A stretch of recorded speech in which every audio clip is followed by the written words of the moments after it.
Mesdames et messieurs, bonsoir et merci d'être au rendez-vous de cette session d'information sur Canal 3 Bénin. Voici les titres du journal. Le ministre des Enseignements maternels et primaires, Salimane Karimou, a lancé ce lundi les activités de la 14e édition de l'Université de vacances. Il s'agit d'une rencontre d'information et d'échange avec les acteurs du sous-secteur des enseignements maternels et primaires. Une rencontre qui vise à réfléchir sur l'amélioration de la qualité de l'enseignement dans notre pays. Les détails dans un instant. Nous parlerons également du PDG de l'établissement Zama Art et Décoration qui promeut l'entrepreneuriat des jeunes. Il a organisé du 22 juin au 22 juillet 2024 une session de formation au profit des écoliers, élèves et étudiants. Après un mois de cours intenses, les participants ont reçu leurs attestations au cours d'une cérémonie organisée le samedi 28 juillet 2024 à Djougou. Voilà pour les titres, mesdames et messieurs. À nouveau, bonsoir.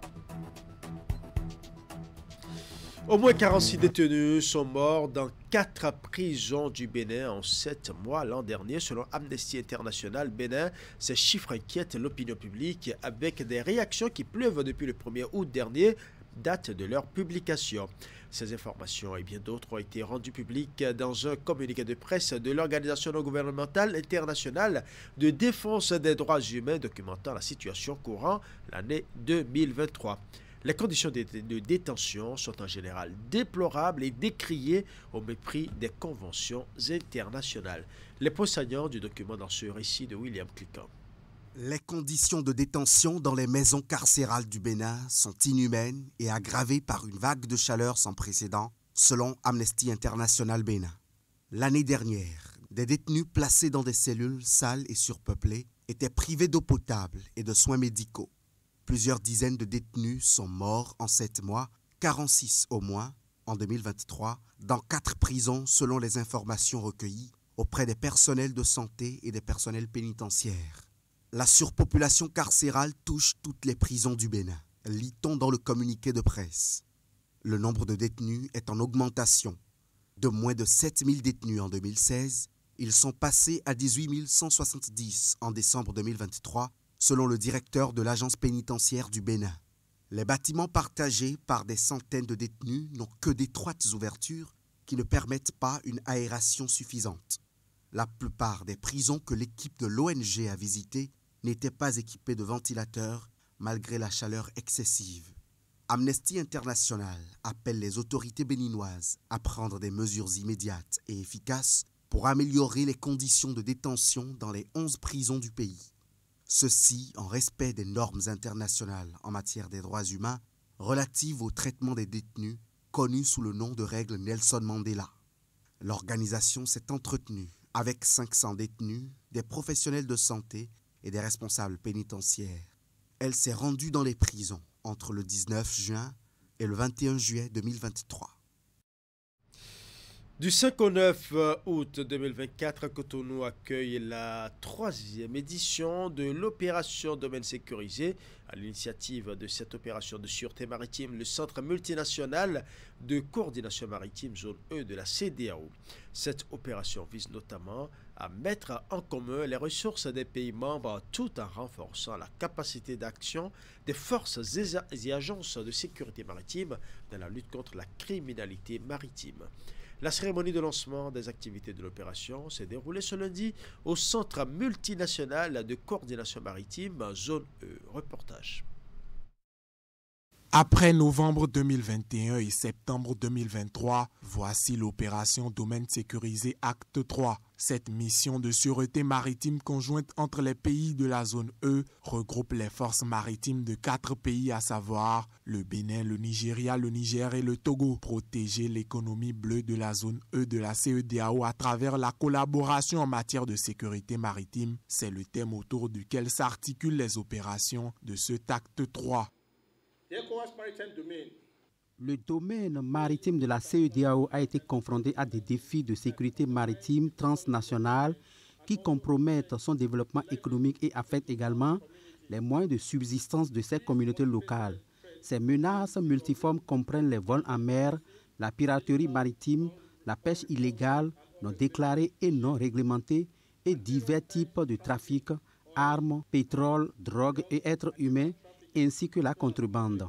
Various types of trafficking, oil, arms, drugs and human trafficking. L'opération Domaine sécurisé 3 vient démontrer de la volonté des pays de la zone E à enrayer les menaces qui entravent la sûreté maritime dans les pays qu'elle regroupe. C'est donc à juste titre que les états-majors des pays concernés se sont mobilisés afin de coordonner leurs efforts. Cette action traduit non seulement l'engagement et la détermination de toutes les parties dans le sens de la perpétuation, mais aussi de l'amélioration de la première édition avec cette fois l'inclusion réelle de la dimension aérienne.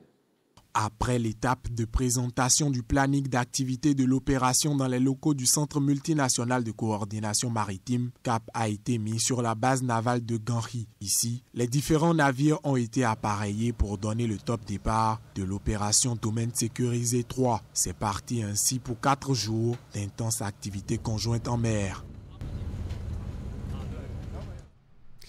Signature d'accord de siège avec les organisations non gouvernementales étrangères. L'ONG We Social Movement renouvelle son accord avec le gouvernement béninois. La signature est placée sous la houlette du secrétaire général du ministère des Affaires étrangères en début de week-end écoulé. Esther Tofa pour le compte rendu. C'est le 5e accord de siège signé par l'organisation non gouvernementale We Social Movement avec le gouvernement béninois représenté par le ministère des Affaires étrangères. Cette signature vient renouveler, selon le premier responsable de l'organisation, la confiance du gouvernement à l'égard de We Social Movement, WSM. Nous restons convaincus que la signature de ce nouvel accord nous permettra non seulement de poursuivre aisément nos interventions au Bénin et dans la sous-région, mais aussi de continuer à renforcer nos relations avec les acteurs du développement qui interviennent sur ce beau pays.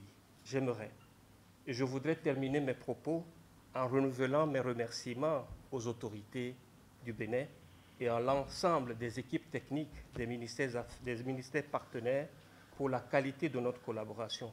Comme l'ONG WSM, plusieurs autres organisations ont renouvelé leur accord avec le gouvernement. Le secrétaire général du ministère signataire des documents a invité les autres parties prenantes à se conformer aux obligations des 10 accords et à intensifier leurs actions. Ce sont des obligations que vous avez déjà l'habitude de respecter, étant donné que nous sommes pour la plupart au renouvellement de ces accords de siège.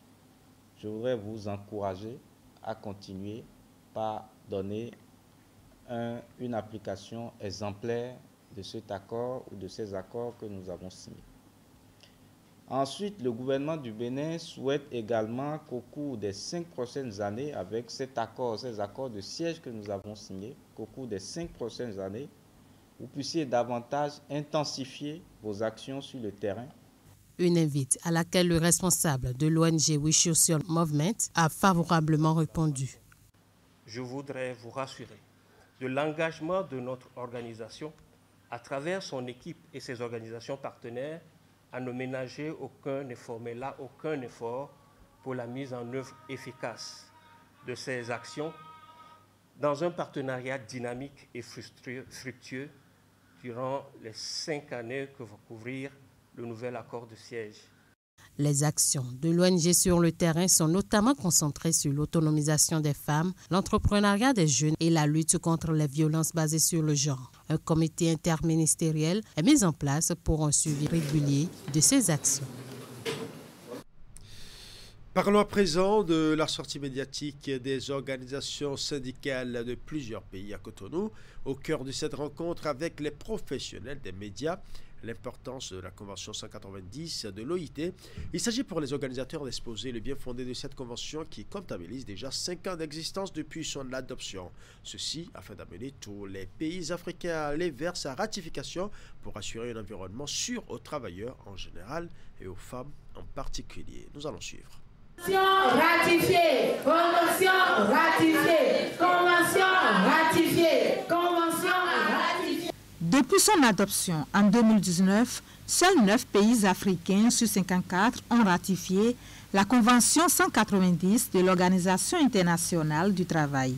Pourtant, il s'agit d'un instrument légal dont l'objectif est de bannir toutes les formes de violence qui minent le monde du travail, notamment celles basées sur le genre. D'où l'organisation de ces assises dont le but est de présenter à la presse la Convention 190 et d'exposer la nécessité de la ratifier. Alors cette convention, c'est le premier outil, c'est le premier instrument international que nous avons de manière consensuelle qui donne une définition de la violence, du harcèlement et que lorsque nous avons des cas de violence et de harcèlement, tout le monde est unanime pour dire ce cas que nous avons en face de nous, voilà comment on peut le définir, voilà comment on peut le défendre.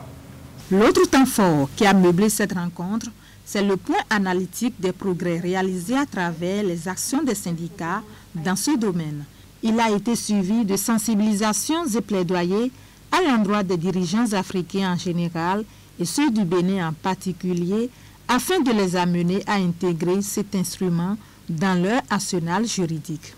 La COSI Bénin a beaucoup travaillé, surtout avec l'appui technique et financier de son partenaire privilégié, la CNV internationale, que nous saluons au passage.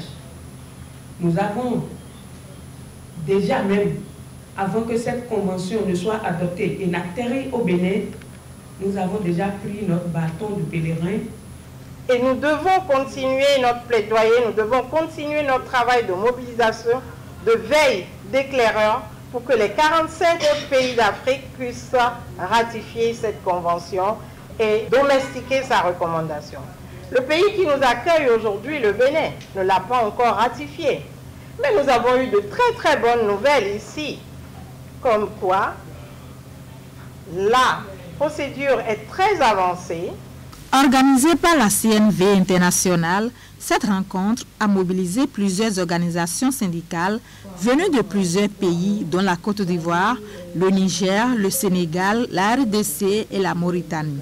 Ensemble et dans une ambiance conviviale, ils se sont engagés à porter plus loin la C190 de l'Organisation internationale du travail pour garantir un environnement sûr aux travailleurs, aux femmes notamment.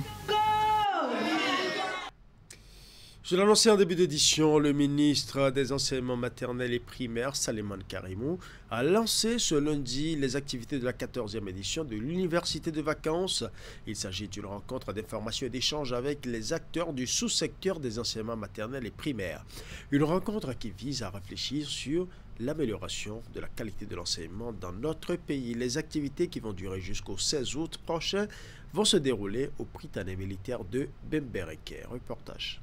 Renforcer le triptyque professionnalisme, qualité et inclusion chez les enseignants et enseignantes, c'est le thème fédérateur autour duquel les participants à cette 14e édition de l'Université des vacances, organisée par le ministère des Enseignements maternels et primaires et ses partenaires, vont orienter leurs réflexions. Lancé officiellement ce lundi 5 août 2024, ce grand rendez-vous d'échange et d'apprentissage qui va durer 11 jours va permettre à ces enseignants réunis dans cette salle du Prytanée militaire de Bembereke de renforcer leur capacité d'intervention pour un mieux-être permanent de l'école béninoise. Vous êtes réunis ici pour 2 semaines à Bembereke pour un creuset d'échange, d'apprentissage, afin que les réussites au Bénin soient une réalité. Nous devons déjà le reconnaître. Depuis 2016, les résultats vont croissant au Bénin. Ce n'est pas du hasard. C'est la vision bien traduite du gouvernement à travers son ministre du secteur. Les activités prévues au cours de ce rassemblement d'enseignement et d'information ne seront pas seulement didactiques et pédagogiques. Même s'il est prévu des communications et des ateliers pour des travaux de groupe, cette université de vacances sera aussi récréative. Comme de coutume, il est prévu pour nos enseignants vacanciers des activités sportives matinales, une série de communications sur la santé en milieu scolaire, comme l'a annoncé Madame la coordonnatrice tout à l'heure, des animations culturelles nocturnes, des sketchs et des jeux, puis une sortie touristique le dernier jour des travaux.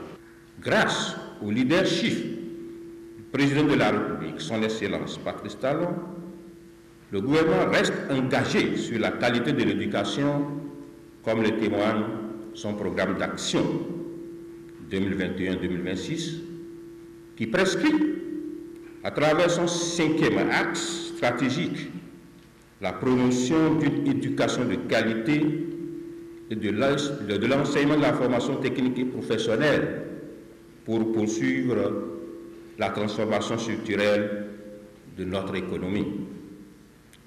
Nous restons donc déterminés pour améliorer significativement l'efficacité interne et externe de notre système éducatif. De façon pratique, cette édition de l'Université des vacances du ministère des enseignements maternels et primaires vise un objectif spécifique, outiller les acteurs de ce sous-secteur de l'éducation dans le but d'améliorer la qualité de l'enseignement au Bénin. Le PDG de l'établissement Zama Art et Décoration promeut l'entrepreneuriat des jeunes. Il a organisé du 22 juin au 22 juillet 2024 une session de formation au profit des écoliers, élèves et étudiants.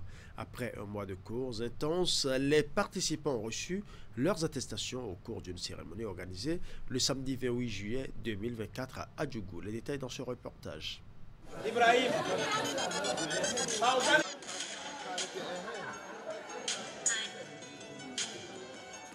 Un balai incessant d'écoliers, élèves et étudiants qui reçoivent leur parchemin après un mois de formation en informatique, graphisme, couture, sérigraphie et teinture. C'est au cours de la présente cérémonie qui marque la fête de l'édition 2024 du programme de formation Zama Art et Décoration que ces participants entrent en possession de leurs attestations. C'est donc le moment pour nous d'exprimer nos sincères remerciements et gratitude à M. Raimi Rachidi Moumounim, PDG de Zama Art et Décoration, pour cette belle initiative qui vise à promouvoir l'entrepreneuriat des jeunes dans la commune de Djougou. Notre doléance est que les années à venir, la formation s'étende sur au moins 2 mois de formation au lieu d'1 mois. Cette initiative de ce jeune entrepreneur dynamique, pondéré, créatif et polyvalent vise à promouvoir l'entrepreneuriat des jeunes. Chers enfants, je tiens à vous dire toute mon admiration pour le sérieux dont vous avez fait montre durant votre séjour dans notre établissement. La présente cérémonie est avant tout à votre honneur. Elle est le couronnement de vos efforts individuels et collectifs, la célébration de votre mérite. Au nom de toute l'équipe de notre entreprise et à mon nom personnel, je souhaite de belles perspectives d'avenir. Les invités de marque et autorités politico-administratives s'engagent à accompagner le PDG Rachidi Moumouni Raimi. Tout ce dont vous avez besoin, nous sommes là pour vous aider, parce que vous faites le travail que la mairie elle-même devait faire. Donc, on aura la complémentarité. Nous avons été réconfortés dans la mesure où le travail qui se fait à ce niveau est en parfaite harmonie avec la vision du président de la République, son Excellence Patrice Talon. Pour saluer et encourager le travail abattu par les formateurs, chacun d'eux a reçu une attestation de reconnaissance. Je voudrais m'adresser directement à présent aux aspirants. C'est vrai d'apprendre, mais on n'oublie pas. Il faut beaucoup s'exercer, beaucoup s'entraîner. L'établissement Zama Art et Décoration totalise 18 ans d'expérience dans les domaines de la couture, teinture, calligraphie, sérigraphie, tissage, informatique, graphisme et impression grand format. Dans le cadre de la promotion du civisme fiscal et de la responsabilité collective pour le développement de la commune de Latitengo, le maire a organisé en fin de semaine écoulée une séance de sensibilisation au civisme fiscal. L'objectif principal est de sensibiliser les citoyens sur l'importance de leur contribution fiscale dans le financement des projets communaux et services publics. Au cours de cette séance, le maire de Latitengo et ses adjoints ont donné le bon exemple en payant publiquement leurs impôts. Nous allons suivre. Devant les membres du conseil communal élargi au chef quartier village de Natitengou, l'autorité communale brandit ici sa quittance d'imposition de l'année en cours sur le foncier. À sa suite, ces deux adjoints et les chefs d'arrondissement se mettent à jour vis-à-vis du fisc devant toute l'assistance. Une démarche pédagogique de mobilisation de ressources imprimée par l'exécutif de l'hôtel de ville pour inciter le citoyen lambda à s'acquitter de son devoir fiscal. Le citoyen pense toujours qu'il faut attendre qu'on vous envoie l'impôt. Mais une fois que vous avez votre domicile, mais que vous bénéficiez de ces atouts et que vous attendez qu'on vienne vous imposer, ce n'est pas un bon citoyen. Un bon citoyen doit se rendre au service des impôts pour dire je vais payer mes impôts. Cette sensibilisation au civisme fiscal, faut-il le rappeler, est à l'actif de la secrétaire exécutive de la mairie de Natitengou qui, conformément à sa mission de mobilisation de ressources, entend ainsi susciter l'engouement des contribuables à emboîter les pas de leurs mandataires en payant leurs impôts, seul moyen de contribuer au développement de la cité. De cette séance de sensibilisation, l'objectif, c'est de mobiliser les ressources. Vous n'êtes pas sans savoir que la mobilisation des ressources est un domaine sur lequel nous, en tant qu'exécutifs, nous sommes évalués. Et dans le processus de mobilisation de ces ressources, il est normal qu'on puisse osciller tous les voies et moyens. Voilà un créneau par lequel nous allons renflouer les caisses de la commune à travers le paiement des impôts. Donc c'est notre objectif premier, ça. Il n'est pas question seulement aujourd'hui à cette séance de mobiliser assez, c'est vrai qu'on l'aurait souhaité, mais aussi que l'information, que la sensibilisation puisse toucher les contribuables, les citoyens et que aisément ils aillent vers le service des impôts pour faire l'acte civil. Dans sa mission de mobilisation des ressources fiscales, la mairie de Natitengou, en tant que commune pilote du projet réforme de la GIZ, reçoit l'accompagnement de la coopération allemande. Depuis quelques années, on a constaté que la population ne sort pas pour payer les impôts. Et c'est pour ça que nous accompagnons cette activité de sensibilisation pour que le Béninois lambda sache que le maire lui-même n'est pas épargné du paiement de l'impôt. Et il l'a fait aujourd'hui. Il faut que la population aussi l'accompagne.